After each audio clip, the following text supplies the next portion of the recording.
Hello दोस्तों, कैसे हैं आप सब लोग। आशा करते हैं अच्छे होंगे। स्वागत है आप सबका एजुकेशन चैनल पर, जिसमें हम देख रहे हैं क्लास 11th हिंदी विशिष्ट स्वाति। तो वीडियो को देखने के लिए चैनल को लाइक शेयर सब्सक्राइब कर लीजिए। आइए पढ़ते हैं इस वीडियो के माध्यम से इस पाठ को। पाठ 12 शंकराचार्य। तो ये लिखा गया है श्रीधर पराड़कर के द्वारा। पहले जानते हैं हम इसके केंद्रीय भाव को, फिर लेखक के परिचय के बारे में जानेंगे और इसके बाद इस पाठ को पढ़ेंगे। तो आइए पढ़ते हैं केंद्रीय भाव को। केंद्रीय भाव। लेखक श्रीधर पराड़कर ने शंकराचार्य पाठ को जीवनी विधा में सहेजकर एक मार्मिक, प्रेरक एवं प्रभावशाली रचना प्रस्तुत की है, जो सहज ही पाठकों को प्रभावित करती है। प्रस्तुत आलेख आदि शंकराचार्य और उनके जीवन दर्शन का प्रतिबिंब है। शंकराचार्य बचपन से ही मेधावी थे और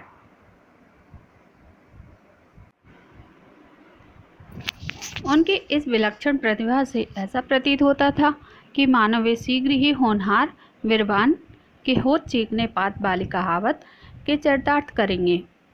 मतलब जिनके जो बच्चे होते हैं उनके बचपन में ही पता चल जाता है कि वह कितना होनहार है और कितना आगे जाएगा। माता पिता ने उन्हें अध्ययन के लिए गुरुकुल भेजा। यहाँ भी शंकर ने अल्पायु बहुविद्या पाई जैसी उक्ति को चरितार्थ किया है। उनके संपर्क में आने वाले उनकी प्रतिभा और तेजस्वी व्यक्ति को ही देखते ही हतप्रभ हो जाते थे। तो कितने ही प्रतिभावान थे हमारे शंकराचार्य जी। शंकर को पिताश्री का साया अधिक समय तक नहीं मिल सका। बालक शंकर इस घटना से बहुत आहत हुए। वे नश्वर संसार को देखकर समाज जागरण के लिए संन्यास के मार्ग पर चल पड़े तथा उन्होंने गोविंद पादाचार्य को अपना गुरु बनाया। शंकर ने ओमकारेश्वर, केदारनाथ, बद्रीनाथ, वाराणसी जैसे तीर्थ स्थानों का भ्रमण किया। शास्त्रार्थ में उन्होंने मंडन मिश्र और उनकी पत्नी वह भारती को पराजित किया। वे शंकर के शंकराचार्य हो गए और उस समय वे शंकर से शंकराचार्य हो गए और उनकी प्रशंसा होने लगी। उन्होंने अद्वैत मत की श्रेष्ठता सिद्ध की। संपूर्ण भारत को एकता के सूत्र में बांधने के लिए चारों दिशाओं में 4 मठों की स्थापना की। 32 वर्ष की अल्पायु में ही वे अपना ज्ञान आलोक सर्वत्र प्रकाशित करते हुए महासमाधि में लीन हो गए। तो ऐसे थे हमारे शंकराचार्य जी, जिन्होंने इतनी कम उम्र में कितना कुछ हासिल किया और हमारे देश में 4 मठों की स्थापना की। चारों मठ कहाँ हैं? दक्षिण, पूर्व, पश्चिम चारों दिशाओं में स्थापित किए गए। वहाँ आज भी गुरु शंकराचार्य के द्वारा दिए गए नियमों का पालन किया जाता है। तो ये थे हमारे शंकराचार्य जी। आइए अब जानते हैं लेखक परिचय के बारे में। जानते हैं लेखक परिचय के बारे में। हमारे लेखक श्रीधर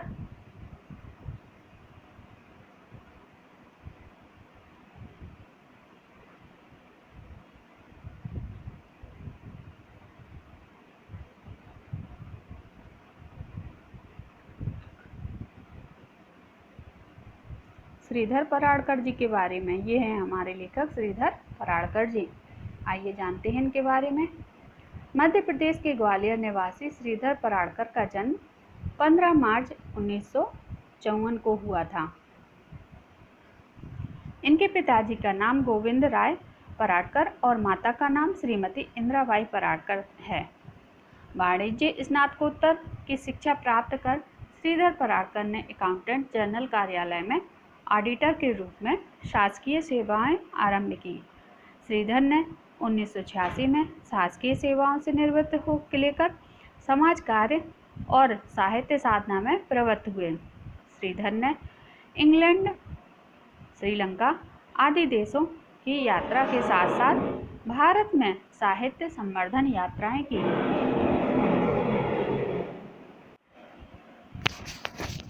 श्रीधर की प्रमुख पुस्तकें हैं 1857 के प्रतिसाद, अद्भुत संत स्वामी रामतीर्थ, अप्रतिम क्रांति दृष्टा भगत सिंह, राष्ट्र संत तुकडोजी, राष्ट्रनिष्ठ खंडू बल्लाल, सिद्धियोगी उत्तम स्वामी। उन्होंने दंतोपंत ठेंगड़ी की पुस्तक सामाजिक क्रांति की यात्रा और डॉक्टर अंबेडकर का मराठी से हिंदी में अनुवाद किया।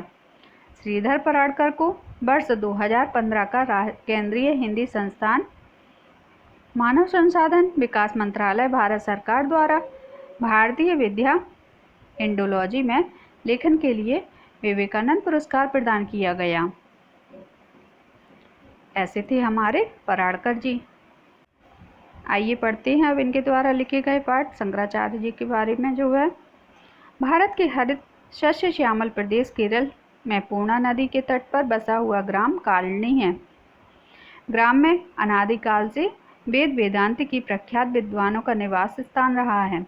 वेदों के धुरंधर विद्वान महाविद्याराज नंबूदिरी भी यहीं निवास करते थे। उनके ही पद चिन्हों पर चलने वाले उनके पुत्र वेदों का अध्ययन व अध्यापन में रत धर्मनिष्ठ शिवगुरु वैसे तो सुखी व संतुष्ट थे, परंतु वे निसंतान थे। संतान प्राप्ति के लिए वृषाचलेश्वर तीर्थ जाकर उन्होंने कठोर व्रत किया। पुत्र प्राप्ति पर शिव की कृपा मानते हुए उसका नाम शंकर रखा गया। शंकर बचपन से ही मेधावी थे। उनकी प्रतिभा धीरे धीरे प्रकट होने लगी। आर्यांबा पुत्र की बुद्धिमत्ता की बातें सुनती हो तो उसका हृदय आह्लाद से परिपूर्ण हो जाता। इसकी प्रतीति तब अधिक हुई जब 5 वर्ष का होने पर उन्हें वेदाध्ययन के लिए गुरुकुल भेजा गया। शंकर श्रुतिधर थे। एक बार बताने पर वे पाठ समझ लेते थे। उन दिनों विद्यार्थी को भिक्षा मांगकर गुरुकुल की व्यवस्था में हाथ बटाना होता था। एक दिन ब्रह्मचारी शंकर भिक्षा लेकर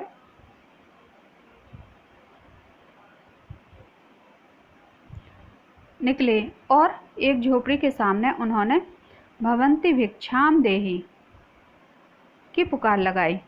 गृहिणी ब्रह्मचारी को अपने द्वार पर देखकर प्रसन्न हुई और चिंतातुर भी। उस दिन भिक्षा में देने के लिए टोकरी में केवल एक सूखा आंवला था। गृहस्थ के घर में से ब्रह्मचारी खाली न लौट जाए, इसलिए दीनतापूर्वक उसने सूखा आंवला ब्रह्मचारी के पात्र में रख दिया। भिक्षा पाकर शंकर को उस घर की दयनीय अवस्था का ज्ञान हो गया। उन्होंने महालक्ष्मी से संपन्नता के लिए प्रार्थना की। कहते हैं इसके बाद वह परिवार धन धान से संपन्न हो गया। यह प्रार्थना कनक धारा स्रोत के रूप में प्रसिद्ध है। तो उन्होंने ऐसे थे शंकराचार्य जी, जो दूसरों की दीन अवस्था को तुरंत भाप लेते थे और उसके लिए प्रयासरत भी रहते थे। तो उन्होंने कनक धारा स्रोत करके उस घर में समृद्धि ला दी। गुरुकुल में शिक्षा प्राप्त करते हुए शंकर जान चुके थे कि उन्होंने जिन वेद का अध्ययन किया है समाज में उसके अनुसार आचरण नहीं हो रहा है। केवल वेद अध्ययन करने मात्र से कुछ नहीं होगा। वेदों के प्रति समाज में अश्रद्धा को दूर करना होगा। शंकर अभी गुरुकुल में ही थे कि पिता शिवगुरु का देहांत हो गया। शंकर बहुत दुखी हुए। पिता की मृत्यु से उनके मन में विचार आया कि जब एक दिन यह नश्वर शरीर छूटना ही है, तब कीड़े मकोड़ों की भांति सामान्य जीवन को क्यों जिया जाए। किसी महान ध्येय को लेकर सत्य के मार्ग पर चला जाए। परिणाम स्वरूप सांसारिक बंधनों में ना बनते हुए समाज जागरण के लिए संन्यास मार्ग पर चलने का निश्चय किया। तो उनके मन में कैसे आया संन्यास लेने का प्रण?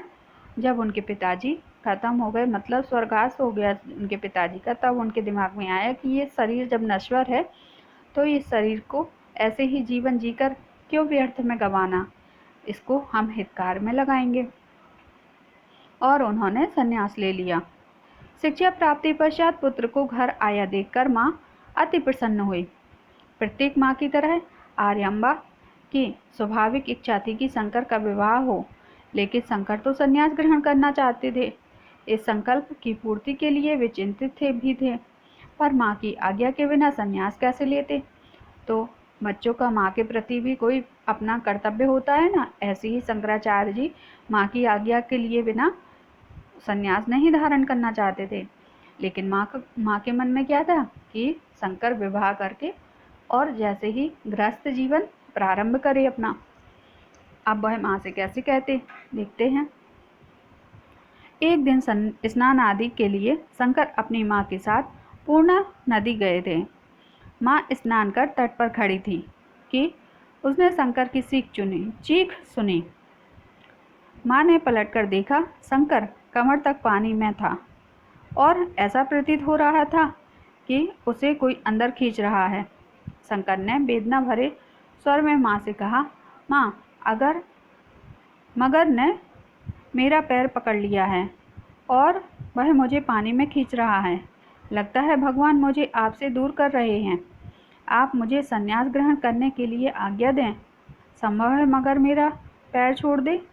माँ ने सोचा, पुत्र तो पूर्ण रूप से खोने से अच्छा है कि उसे संन्यास ग्रहण करने दिया जाए, कम से कम जीवित तो रहेगा।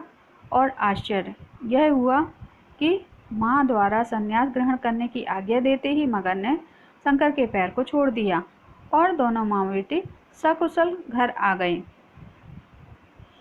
शंकर ने विधिवत संन्यास ग्रहण किया और वे ऐसे सन्यासी बनना चाहते थे जिसमें संन्यास का अर्थ संसार को छोड़कर वन में तपस्या करना नहीं, अपितु देश व धर्म के लिए कर्म करना, जो मनुष्य को कर्म बंधन में नहीं बांधते। अंततः सन्यासी शंकर माँ की आज्ञा पाकर योग्य गुरु की खोज में देशाटन के लिए पर निकल गए और जाते हुए माँ को के चाहने पर माँ को यह आश्वस्त कर गए कि मैं तुम्हारे अंतिम समय में तुम्हारे पास उपस्थित रहकर सेवा करूँगा। तो जो शंकराचार्य जी थे वह अपने गुरु के खोज में देश के भ्रमण के लिए चले गए।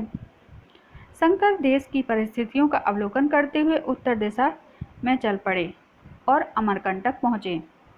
वहाँ वे नर्मदा का महत्व जानकर नर्मदा यात्रियों के साथ पैदल यात्रा करते हुए ओंकारेश्वर पहुँचे। ज्योतिर्लिंग के दर्शन कर वे माँ नर्मदा के घाट पर बैठे थे कि जानकारी मिली समीप की एक गुफा में गौड़पदाचार्य के शिष्य गोविंदपाद तपस्यारत हैं। समाधिमग्न गोविंद पदाचार्य के दर्शन से शंकर को अद्भुत शांति मिली। समाधि टूटने पर योगाचार्य ने बाल सन्यासी का दृष्टिक्षेप किया। उन्होंने शंकर से पूछा, वत्स, तुम कौन हो? अपना परिचय देते हुए शंकर ने उत्तर दिया, न भूर्नि तोय न तेजो न खम, नेन्द्रिय व न तेसा समूहा, अनेकांतिकत्वा चिशु प्रत्येक सिद्धस्त देका अवष्टि शिवा। अर्थात मैं पृथ्वी हूँ, जल भी नहीं, तेज भी नहीं, न आकाश, न कोई इंद्रिय अथवा उनका समूह भी। मैं तो इन सब से अवशिष्ट केवल एक परम तत्व शिव हूँ, वही हूँ। यह शंकर का परिचय नहीं, अद्वैत का सार ही था। गोविंदपाद ने शंकर की असाधारण प्रतिभा को पहचाना और अपना शिष्य स्वीकार कर विधिवत संन्यास की दीक्षा दी। शंकर ने गुरु से ब्रह्मसूत्र, महावाक्य, चतुष्टय आदि की गहन शिक्षा ली। यही नहीं, यहीं पर रहते हुए उन्होंने प्रस्थानत्रयी, भाष्य तथा नर्मदा में पानी का स्तर बढ़ाने के परिणाम स्वरूप उसके विशाल स्वरूप को देखकर नर्मदा की स्तुति करते हुए नर्मदाष्टकम स्रोत की रचना की। इसलिए गुरु ने बड़ी सावधानीपूर्वक वेदांत धर्म की सांगोपांग शिक्षा के साथ अपने व्यवहार से शंकर को ऐसे संस्कार दिए कि वह धर्म प्रचार के योग्य बन सके। तो बिना गुरु के ज्ञान कहाँ? जब गुरु मिलते हैं तो ज्ञान अपने आप ही हमारे साथ हो जाता है और हम अपने आप ही आगे बढ़ना शुरू कर देते हैं। ऐसे ही शंकराचार्य जी के गुरु ने उनका मार्गदर्शन किया और उनको और आगे पहुंचाया। समाज जागरण के कार्य की अनुमति देने के पूर्व गोविंद पाद शंकर को अपने गुरु गौड़ापादाचार्य से मिलाने बद्रीनाथ ले गए। परम गुरु को भी शंकर में अलौकिक प्रतिभा भाषित हुई। उससे भी अधिक उन्होंने देखा कि शंकर के पास अपने देश और धर्म की दशा को देखकर रोने वाला हृदय भी है तथा इस दशा को दूर करने की एक अत्यंत प्रखर आकांक्षा भी दिखाई दी। उन्होंने शंकर को अपने पास 4 वर्ष रखकर स्वयं शिक्षा दी। यहाँ रहकर शंकर ने अनेक ग्रंथों की रचना की और उनके परम गुरु ने आज्ञा दी कि तुम देशाटन कर अद्वैत का प्रचार करो। अद्वैत मतलब हमारे जो भगवान हैं, जो परम शक्ति है, और हम जो मनुष्य हैं वो क्या हैं? दोनों अलग नहीं हैं, एक ही हैं, अद्वैत। वे यात्रा की तैयारी कर ही रहे थे कि गांव से एक मित्र माँ की अवस्था का संदेश लेकर आया। शंकर समाचार सुनकर अविलंब कालड़ी के लिए रवाना हुए। कालड़ी पहुंचकर शंकर ने माँ के दर्शन किए। वहां रुककर माँ की सेवा शुश्रूषा में लगे रहे। अंततः कुछ दिनों बाद माँ का स्वर्गवास हो गया। यह जानते हुए कि वे सन्यासी हैं और सन्यासी का कोई अपना नहीं होता, उन्होंने माँ का अंतिम संस्कार किया। गांव वालों के आपत्ति करने पर उन्होंने कहा कि नियम मनुष्य की सुविधा के लिए होते हैं, मनुष्य उनका दास नहीं होता है। तो जो भी मनुष्य के जीवन को अनुशासित करने के लिए नियम बनाए जाते हैं, लेकिन ऐसा तो नहीं है कि मनुष्य की भावनाओं को ठेस पहुँचे या मनुष्य को उसमें कोई तकलीफ हो और वह मनुष्य नियम का पालन करता रहे। तो यहाँ शंकराचार्य ने कहा कि मनुष्य उसका दास नहीं है नियमों का। संपूर्ण शास्त्रों के अध्ययन के साथ ही वे अब तक देश की परिस्थिति का अध्ययन कर चुके थे। उन्होंने देखा कि संपूर्ण देश में 2 प्रकार के मतांतर हैं। इसलिए उन्होंने निश्चय किया कि जो व्यक्ति राष्ट्र कल्याण की भावना से कार्य कर रहे हैं उनको संगठित कर एक सूत्र में बांधा जाए, क्योंकि सांस्कृतिक एकता होने पर सभी कुछ संभव है। तो एकता तो सभी जगह जरूरी है। ऐसे ही उन्होंने सभी लोगों को इकट्ठा किया और एकता के सूत्र में बांधा। इस कार्य को उन्होंने वाराणसी से प्रारंभ किया। यहाँ पर उनके ग्रंथों की चर्चा होने लगी। विद्वान पंडित उनकी विद्वता से प्रभावित हुए। अब वह केवल शंकर नहीं, शंकराचार्य के रूप में प्रतिष्ठित हो गए। विद्वानों से शास्त्रार्थ चर्चा का क्रम शुरू हुआ। लोग उनके मत से सहमत होने लगे। वाराणसी में उनका प्रत्येक क्षण देह पूर्ति का क्षेत्र तैयार करने में व्यतीत होता था। इस समय उनकी आयु 12 वर्ष की थी और उनका यश चारों ओर फैल रहा था। तो इतनी छोटी उम्र में उन्होंने क्या क्या प्राप्त कर लिया, देखिए जरा। वाराणसी में एक दिन वे अपने शिष्यों के साथ गंगा स्नान करने जा रहे थे। मार्ग में एक चांडाल अपनी पत्नी व 4 कुत्तों के साथ सामने आ रहा था। उसे देखते ही शिष्यों ने स्पर्श न होने इस उद्देश्य से चांडाल को कहा कि एक और हट जाओ। यह सुनकर चांडाल परिवार सहित वहीं खड़ा हो गया। उनसे पूछा, महात्मान, आप किसे दूर हटने की आज्ञा दे रहे हैं, मेरे शरीर को या मेरी आत्मा को? शरीर तो नश्वर है, आत्मा सर्वव्यापी है। आप ही कहते हैं कि ब्राह्मण व चांडाल में कोई अंतर नहीं है। आचार्य, फिर यह भेदभाव कैसा? आचार्य शांति से चंडाल की बात सुनते रहे। उनको अपने शिष्य की भूल पर बड़ा पश्चाताप हुआ। उसी समय उन्होंने मनीषा पंचक नाम से एक विख्यात 5 श्लोकों की रचना की। उस चांडाल को अपना गुरु कहा। कितना निरअहंकार तथा विनम्र था शंकराचार्य का स्वभाव। छोटे से छोटे को भी अब वे अपनाने को तैयार रहते थे, उससे सीख लेते थे तथा उसे आदर देते थे। तो देखिए सम्मान कितना ऊंचा था उनका कि एक चांडाल को भी उन्होंने अपना गुरु बना लिया। वाराणसी के बाद शंकराचार्य तपस्वियों के दल के साथ दिग्विजय करने हेतु गंगा के किनारे उत्तर की ओर बढ़े। प्रयाग प्रतिष्ठानपुरी के बाद वे कुमारिल भट्ट से भेंट करने निकले। वस्तुतः वाराणसी में रुकने का उद्देश्य कुमारिल भट्ट के ब्रह्मसूत्र के अपने भाष्य पर मतंब्य लिखवाना और शास्त्रार्थ करना था, किंतु कुमारिल भट्ट ने शंकराचार्य से कहा कि तुम महिष्मति निवासी मेरे शिष्य मंडन मिश्र से शास्त्रार्थ करो। परिणामतः शंकराचार्य महिष्मति आए। महेश्वर पहुंचकर आचार्य शंकर ने पनिहारनी स्त्रियों से मंडन मिश्र के निवास के बारे में पूछा। उन स्त्रियों ने बताया कि जिस घर के दरवाजे पर पिंजड़े में बंद सुक सरिका संस्कृत मंत्र बोल रहे हों, वही मंडन मिश्र का घर है। यह सुनकर शंकराचार्य आगे बढ़े। उन्होंने देखा कि एक घर के द्वार पर पिंजड़े में बंद शुक स्वतः प्रणामतः परतः प्रमाणम श्लोक बोल रहे हैं। प्रमाणम परतः प्रमाणम श्लोक बोल रहे हैं। वे समझ गए कि यही मंडन मिश्र का घर है।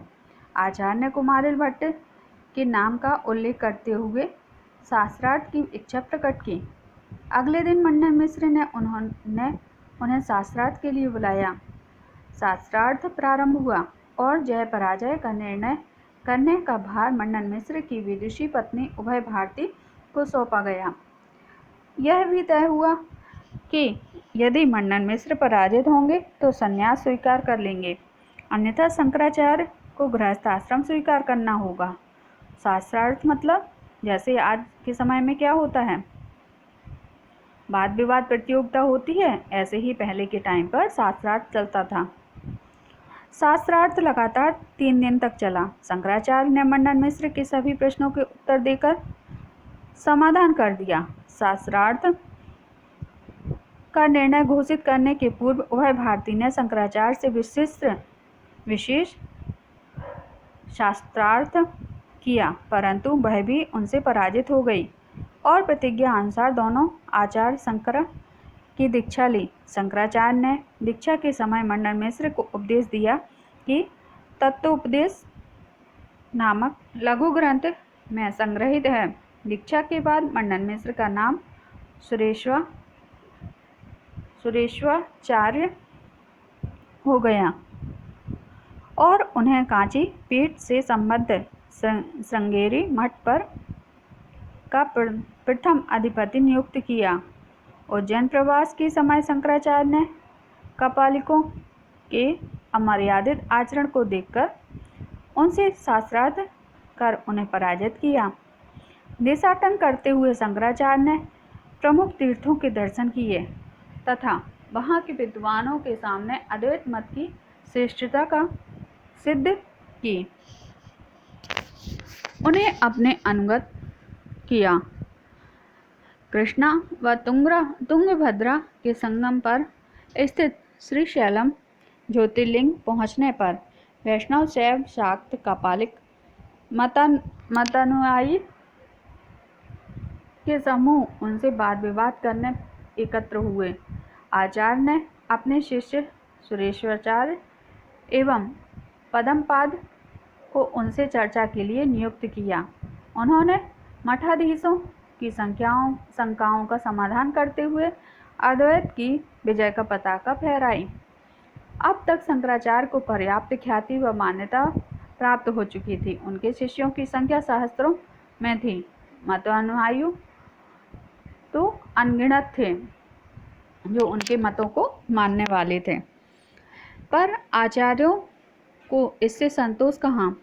वे तो संपूर्ण भारतवर्ष को एकता के सूत्र में बांधना चाहते थे, समाज को अद्वैत का पाठ पढ़ाना चाहते थे। उन्होंने वेदांत और भक्ति का समन्वय किया। उन्होंने किसी देवता का खंडन नहीं किया।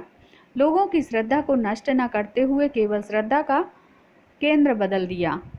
शंकराचार्य ने देश की चारों दिशाओं में चारों मठों कांची, बद्रिकाश्रम, जगन्नाथपुरी, शारदा मठ की स्थापना की। वेदों के प्रचार प्रसार के निमित्त प्रत्येक मठ को एक वेद के अध्यापन का दायित्व दिया। प्रत्येक मठ का एक प्रमुख देवी देवता निश्चित किया। सन्यासियों की प्रचलित धारा को 10 भागों में विभक्त कर उनके कर्तव्य कर्म निश्चित किए। केवल 32 वर्ष के जीवन में अध्ययन, अध्यापन, शास्त्रार्थ ग्रंथों की रचना, भक्ति स्रोतों की रचना, पैदल देशाटन, देशों को एकता के सूत्र में बांधने के लिए मठों की स्थापना, अद्भुत कार्य किए। तो देखिए कितने सारे कार्य हमारे शंकराचार्य जी द्वारा किए गए कि उन्होंने इतनी छोटी उम्र में, जब हम एक नौकरी की तलाश में उठ के खड़े होते हैं, तब तक उन्होंने कितना कुछ हमारे देश को दे दिया। अंत में अपने लक्ष्य की पूर्ति करते हुए वे हिमालय के केदारनाथ पहुँचे और अपने शिष्यों को अंतिम उपदेश देते हुए महासमाधि में लीन हो गए। तो ऐसे थे हमारे शंकराचार्य जी। आगे जानेंगे हम इनके और इनके प्रश्नों के बारे में। प्रश्नों के उत्तर को करेंगे अभ्यास कार्य के माध्यम से। यहाँ इसको समाप्त करते हैं। धन्यवाद।